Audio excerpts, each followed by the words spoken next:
आज मेरे घर में मेरा दामाद मुझे जलील कर दिया। और तुमने क्या क्या कल्पना, क्या किया? मैंने तो अजय के स्वागत के लिए, उसे अपना बनाने के लिए लाखों रुपए खर्च कर डाले, और तुम अपनी बेटी नेहा को नहीं रोक पाई। पापा, पापा मैंने उसे समझाने की बहुत कोशिश। कोई कोशिश नहीं की तुमने, कुछ नहीं समझाया उसे। मैंने नेहा के लिए महंगे कपड़े, चॉकलेट क्या नहीं लाके दी, लेकिन तुम नेहा को। पापा, पापा वो हर हाल में रुकने के लिए तैयार नहीं थी, तो मैं क्या करती? तुमने मेरी सारी चाल को नाकाम कर दिया, सारी चाल। मैंने सोचा था नेहा के बहाने अजय यहां पर रहने लगे।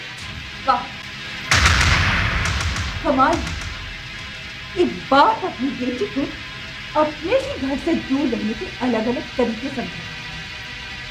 अपनी लड़ाई में अपनी बेटी की बेटी को एक मोहरे की तरह इस्तेमाल कर रहा है। मामा, मामा क्या कह रही है? पापा तो हमेशा मेरी जिंदगी संभालने के पीछे देखते हैं। रात दिन उनका यही ख्याल रहता कि मैं। बेटी, अपनी मां को समझाने की कोशिश मत करो। ये दकियानूसी सोच से ऊपर नहीं आ सकती। देखिए, मैं सिर्फ वही कह रही हूँ जो एक माँ को अपनी बेटी की भलाई के लिए कहना। बकवास अपनी बंद करो। काश मैंने कल्पना को जन्म ही नहीं दिया होता, और अगर वो पैदा हो भी गई तो काश ये दिन देखने से पहले मैं ही मर जाती।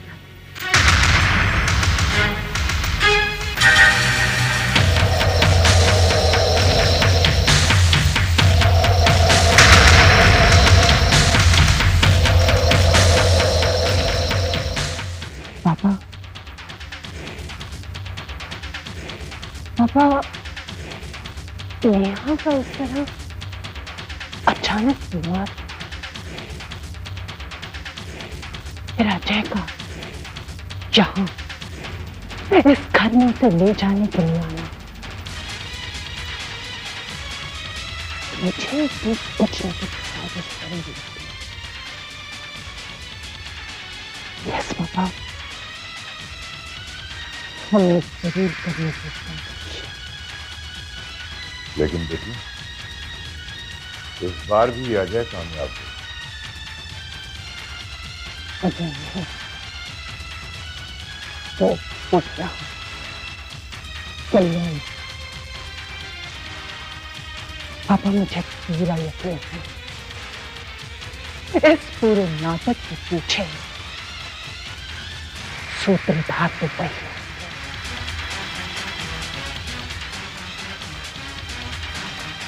शायद तुम ठीक कह रही। उस आदर्शवादी मां का सिद्धांत है।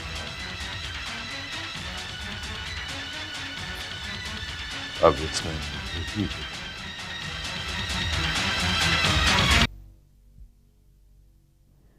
बेटे, क्या हो गया था तुझे? पता है, तुम्हारे बिना पूरी रात चैन नहीं आया हमें।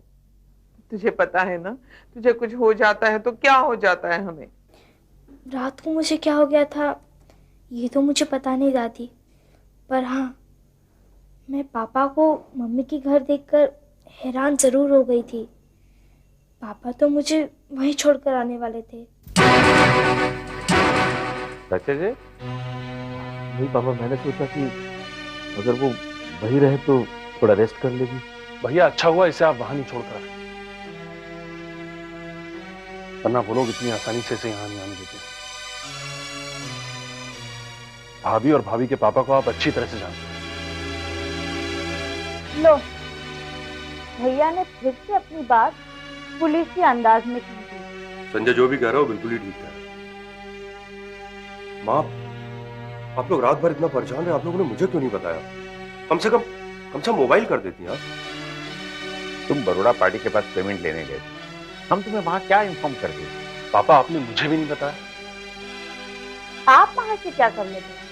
नेहा रात भर बुखार की हालत में मम्मी मम्मी की रट लगाई हुई थी, तो अजय भैया उसे वहां ले गए। अरे हाँ अजय, राकेश नाथ जी तो तुझे मिले अच्छी तरह ना? अच्छी तरह से माँ, बहुत अच्छी तरह से। मतलब? बात बात पर पैसे का घूम, अपने स्टेटस की बात, खुद की दुनिया में खुद को सबसे बड़ा दौलतमंद बताने की, दिखाने की सनक। मुझे तो उनकी हर बात में दिखावट और खोखलापन नजर आया। बहुत छोटी जिंदगी जीते हम।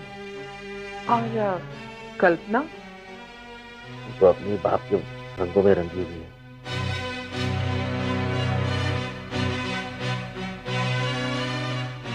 वही देखता हरकतें, वही देखता बातें। चलो, कोई बात नहीं बेटी। नेहा की तबीयत तो अच्छी हो गई ना, अब पिछला सारा भूल कर। माँ जी, पंडित जी आए हैं। उन्हें बिठाओ, हम अभी आते हैं। जी। श्वेता, नेहा का ख्याल रखना। नेहा, मैं अभी आती हूँ। हाँ? चलिए।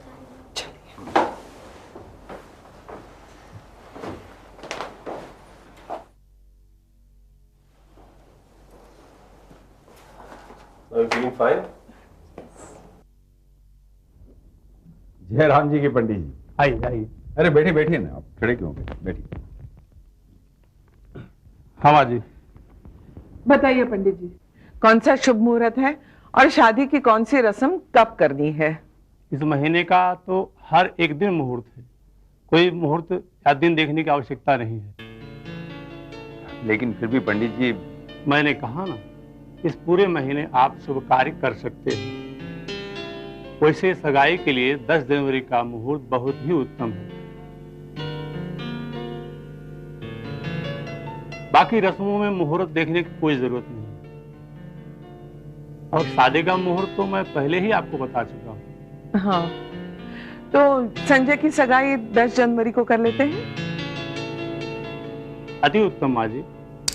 फिर भी दूसरी रस्में कौन से दिन करनी है वो आप हमें बता दीजिएगा। अति उत्तम। अच्छा, तो हमें आज्ञा दीजिए। चलिए हम छोड़। हेलो। हेलो, मैं न्यूयॉर्क से अमर बोल रहा हूँ। हाँ अमर अंकल, मैं अजय बोल रहा हूँ। अजय बेटे, कैसे हो तुम? मैं ठीक हूँ, आप कैसे हैं? First class. और घर में सब? घर में सब मजे में हैं। अजय, कल्याणी दीदी कहाँ हैं? माँ, एक मिनट।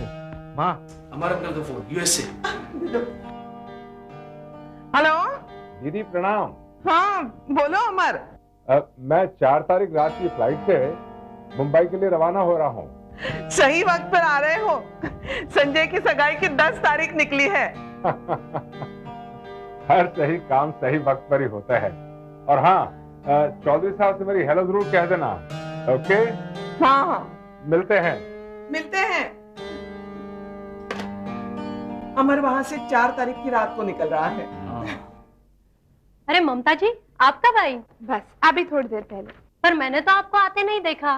लेकिन मैंने तो तुम्हें देखा जब तुम जयराम जी और शकील जी से यहाँ के प्रोडक्ट्स के बारे में बात करी थी ना, तब। अच्छा सुधा, माँ जी कहाँ है? श्वेता जी का फोन आया था कि आज सदन में माँ देर से आएंगी। अच्छा, और जिस पार्टी के जो ऑर्डर्स आए थे उनके माल का क्या हुआ? सबके ऑर्डर के मुताबिक सबका माल तैयार है। Very good. ममता जी, मैं एक आपसे बात पूछना चाहती हूँ। पूछो ना। कुछ ही दिनों बाद आपकी शादी है, एक नई जिंदगी जीने जा रही है आप, उसे लेकर। सुधा, जिंदगी तो जिंदगी है, नई क्या पुरानी क्या। जिंदगी जीने के बस हालात और अंदाज बदल जाते हैं। असल में जिंदगी का कोई भी रूप कभी नहीं बदलता। ये सब छोटी छोटी बातें समझनी हो ना तो श्री रामचरितमानस पढ़ो। जी ममता जी।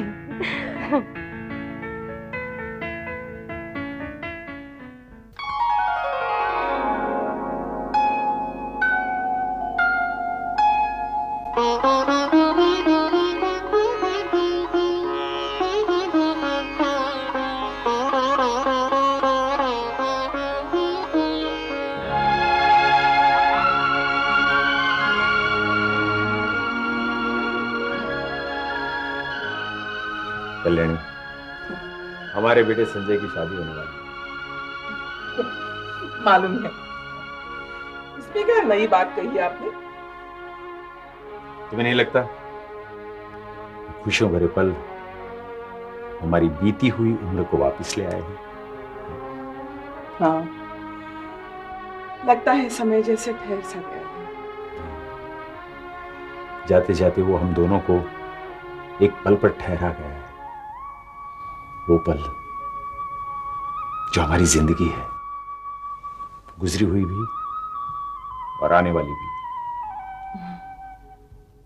ये पल, इसकी उम्र सदियों जितनी हो।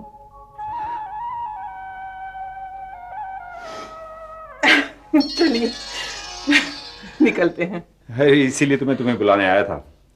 आज बहुत सारे काम करने हैं। आज बैंक जाना है, शादी के लिए बहुत सारी चीजें खरीदनी है। विजय भी ऑफिस नहीं आने वाला, सो तुम्हें घर वापस टैक्सी से आना पड़ेगा।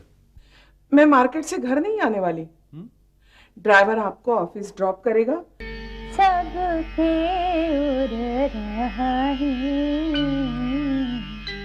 नाथ पुराण निगम हस कहे, जहाँ सुमति तहाँ संपत्ति नाना, जहाँ सुमति तहाँ विपत्ति निदाना। मंगल भवन अमंगल हारी, द्रवहि दशरथ अजर बिहारी।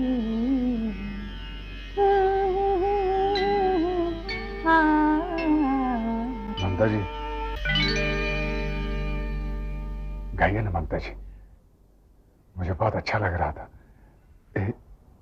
ये आप क्या पढ़ रही थी? श्री रामचरितमानस का सुंदरकांड। श्री रामचरितमानस। ये हर इंसान की जीवन शक्ति है। जब जिंदगी में आगे बढ़ने का रास्ता न दिखाई दे, चारों ओर परेशानी ही परेशानी हो, तो इसे पढ़कर सहारा मिलता है। श्री रामचरितमानस में जीवन की हर परेशानी का हल है। श्री राम और सीता के चरित्र को पढ़कर मन को इतना संतोष मिलता है कि पूछो मत। मुझे इसका मतलब नहीं मालूम, बताएंगे? हाँ हाँ बिल्कुल। जब लंकापति रावण ने सीता माता का हरण किया, तब उनके छोटे भाई विभीषण ने उन्हें बहुत समझाया कि मन में अच्छे और बुरे दोनों प्रकार के विचार होते हैं, लेकिन जो बुराई का नाश करके अच्छाई का विकास करता है, उसके घर में सुख और संपत्ति का वास होता है, जबकि बुराई का परिणाम केवल विपत्ति और दुख। ममता जी, ये पुस्तक मुझे पढ़ने के लिए आप देंगी? जरूर देंगे, लेकिन मेरी एक सलाह है, इसे सिर्फ पढ़ना मत, इसे जीवन में भी उतारना, इस पर अमल भी करना। जी।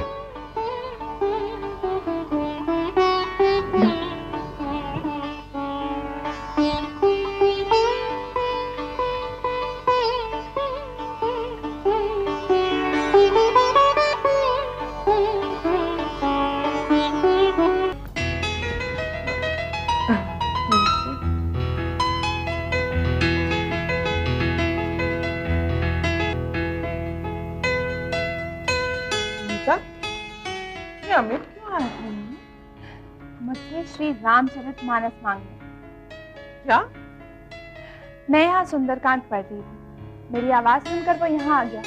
मुझसे चौपाइयों का मतलब पूछने लगा। मैंने उसे मतलब बताते हुए कहा कि उसे बुराइयों का नाश करके अच्छाई के रास्ते पर चलना चाहिए। क्या कह रही हो तुम? हाँ माँ जी, इनफैक्ट वो मेरी बातें बहुत ध्यान से सुन रहा था। फिर मुझसे श्री रामचरितमानस पढ़ने के लिए मांगने लगा। मैंने उससे कहा, इसे सिर्फ पढ़ना मत, इस पर अमल करने की भी कोशिश करें। ये तो कमाल ही हो गया। इस बच्चे के भटके हुए जीवन को सही राह मिल जाए, हमारे लिए यह बहुत बड़ी सफलता की बात होगी। अच्छा, मैंने तुम्हारे लिए कुछ जेवर और कपड़े बनवाए हैं, तुम देख लो, अगर तुम्हें पसंद ना आए तो चेंज करवा लूंगी।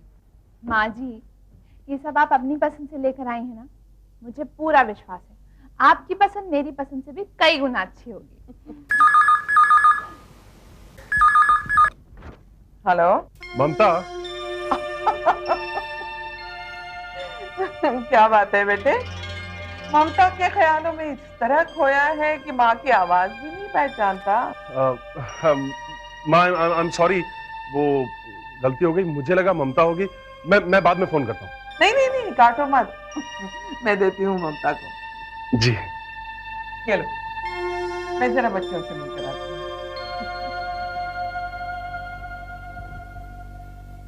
Hello hello.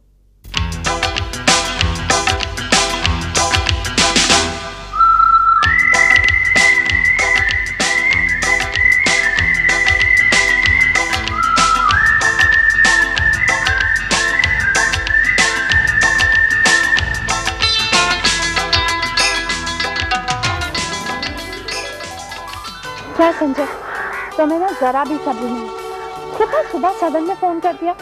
सोचो माँ ने क्या समझा होगा। माँ ने क्या समझा होगा? यही कि उनका बेटा अपनी होने वाली बीवी से बहुत प्यार करता है, उसके बिना रह नहीं सकता। कुछ भी हो, तुम आज के बाद मुझे ऐसे फोन नहीं करोगे। क्यों? क्यों मतलब, बिल्कुल बच्चे बन जाते हो तुम। इनफैक्ट अब हम शादी से पहले इस तरह मिलेंगे भी। तो किस तरह मिलेंगे? बिल्कुल नहीं मिलेंगे। क्यों नहीं मिलेंगे भाई? संजय, लोग क्या सोचेंगे? अरे लोग गए भाड़ में, लोगों की फिक्र मैंने आज तक कभी नहीं की। और जब तुमने ये बात आज कह दी है तो मैंने डिसाइड कर लिया है कि आज के बाद शादी के दिन तक हम लोग हर रोज मिलेंगे। बिल्कुल नहीं मिलेंगे, मैं नहीं मिलूंगी। इनफैक्ट अब तो 2-3 दिन में मैं सदन से भी छुट्टी लेने वाली हूँ। फिर कैसे मिलोगे मुझसे? वेरी सिंपल, तुम्हारे नाम का वारंट निकलवा कर तुम्हारे घर आकर तुम्हें अरेस्ट कर ले जाऊंगा। आ गए ना अपनी पुलिस की वर्दी में। I have solutions to all my problems, ma'am. Very funny. Yes, honey. जो तुम्हारी मर्जी करो। चाहते क्या हो तुम? तुम्हारा थोड़ा सा वक्त, और तुम क्या चाहती हो? तुम्हारा ढेर सारा। That's really cute. ममता, मैं तुम्हें एक बात बताना भूल गया।